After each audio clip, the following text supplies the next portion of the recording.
YouTube fans, here again. And this one kind of inspired me a lot because the actor sadly passed away. And you could say it's anniversary of this film. Very good film. I remember reviewing Saturday Night at the Movies. I remember reviewing this film a few times. And I was talking about murder films, and murder films don't really do it for me. But this one I didn't really mind it. It came out in 1986. I didn't mind it. I thought it was very clever, very stylish, very slick. And I do know over the years there was two edited versions. You had the director's cut before you had you had the theatrical. Now before I go, what you on about? Manhunter, damn good film. Now the producers, some of the directors that doing us Miami Vice, I'm on about the TV series, did this. So I remember saying it on my last review. It feels a bit like an episode of Miami Vice. It's very sick, it's very stylish, it's very everything. And I like the actor that played the Manhunter. I like him a lot. And I do know it was taken off a book. I think like the book was called Red Dragon, and I think originally it was going to call the movie Red Dragon. But at the time, I looked at it, felt Red Dragon sounded more like a martial art film. You know, you think of Red Dragon, you think of maybe an old Jackie Chan movie or a martial art film. And it weren't the case. It was basically a man going after the serial killer, getting into the mind of a serial killer. And that's what I liked about this. I think it was stylish, it was slick. I think in the director's cut, there's a lot more dialogue. I do actually like the ending, though. In the ending, he speaks to this family, and there's got this killer, right? A serial killer called the Moon Killer. I know the actor sadly passed away this day. And the thing I like about it is you don't see a lot of deaths, you don't see blood, you don't see gore, you don't see killing. You see the aftershots, I gotta admit that's pretty bloody. You see one murder in it, well, the aftershots, so they say. Graphic, but compared to most horror films you see nowadays, this is one of the reasons, right? This is one of the reasons why I did not like Saw, because Saw was blood, gore, see how much we could dose people out, see how much we could sock people. With this, didn't need it. And I do know in 21 they did sort of a remake, even though it's taken off a book, which, rare, did they really remake it because they wanted to film Red Dragon? It was more faithful to the book and people like it, power to them, but I prefer this version. Called Manhunter. I like the opening. You get an opening of a PV shot with a camera, and it's slowly going up the stairs. You get the family raking up, and it fades, and then you just got the word Manhunter.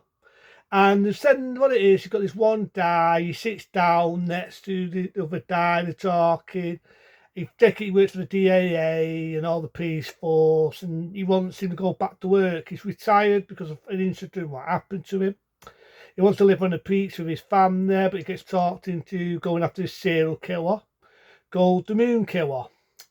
Could be line one, but yeah, he kills people on a full moon. And he visits this guy in a special prison, and funny enough, his name's called Animal Lecter.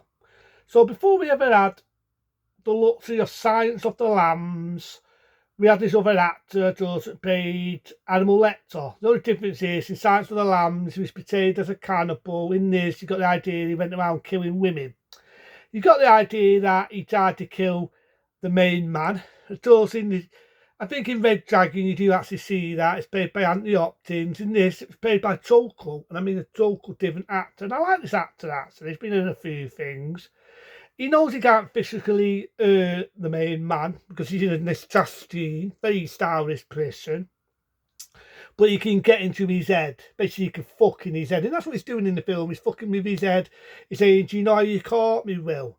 Do you know how you caught me? And he's really, really fucking with his head. And all the director's cut, there's a lot more dialogue.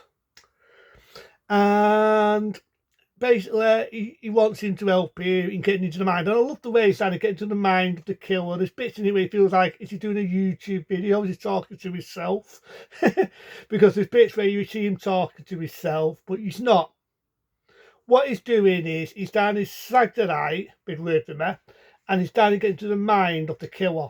He's trying to get into the mind of the serial killer, figuring out what makes him tick. And we've got this one guy, he's a bit of a dick, and he works for the reporter and everything, and you got I love the bit where the main man throws him across his car and says, "Don't fuck with me." Love that scene.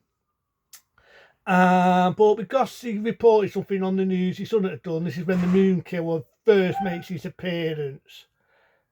And I do love the bit, he's showing him photos of the fan there and everything, and he's threatening to staple his eyes. You don't see that at all. But he puts his fake fangs on. He looks like he should have snogged the dad, but that's not the case. What he does is, you've got the idea, he's bitting his tongue out. Again, Red Dragon's always it more graphic, but I didn't really need to see that. I felt this was more shocking enough. You see a blue light going across, and you got the idea he's burnt this poor guy to death. And that's all you needed to see. You see the aftershots of the family that got murdered, but you see blood splats everywhere. It really looks gruesome. That's all you needed to see. You didn't see blood. You don't need to see gore. You don't need to see people getting killed. You get it in the mind of the Manhunter, and that's what I liked about the film. You didn't need to see all this blood. You don't need to see snot. You don't need to see that in a film. What this to me was psychological. It was suspenseful, and that's what I liked about it. So you've got the Moon Killer again. He's got a trust in this dude who's blind. There's a love scene between them both. And then halfway through the film, he gets misunderstood. What do I mean by that?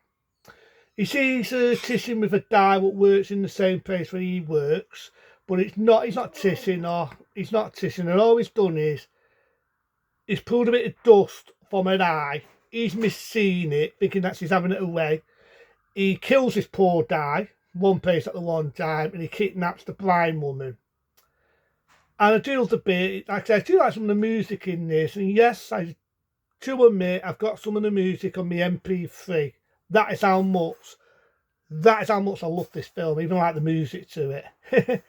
So they've got a song called The Peaver, very old song. Have you ever wondered how it went? It goes like this. Hey, come in and you now, baby. Hey, you and new. I'm killing the song, I'm killing it, but you've got that song. What happens is he's figured out who the killer is. He's going after him. He's about to stab this poor blind woman, but he comes in, nick of the time. There's a big shootout, and he shoots the villain, kills him, point blank. But there are some bits I like in it. I like the bit where he misunderstands this one guy who he thinks is the killer. And I do love the bit where the guy says, "What you working in slow motion for? I'm being mugged." And I do love the bit where he speaks to his boss, and he says, "Don't tell me it's fucking too late. Don't tell me it's fucking too late. I'll tell you when it's done. You made me see these photos. You knew I didn't want to do it, but you fucking knew I'd have to do it. Don't tell me it's too late. You want me to do this." And the boss says, "Too fucking right I did. I'll do it again." I just love that back and forth argument.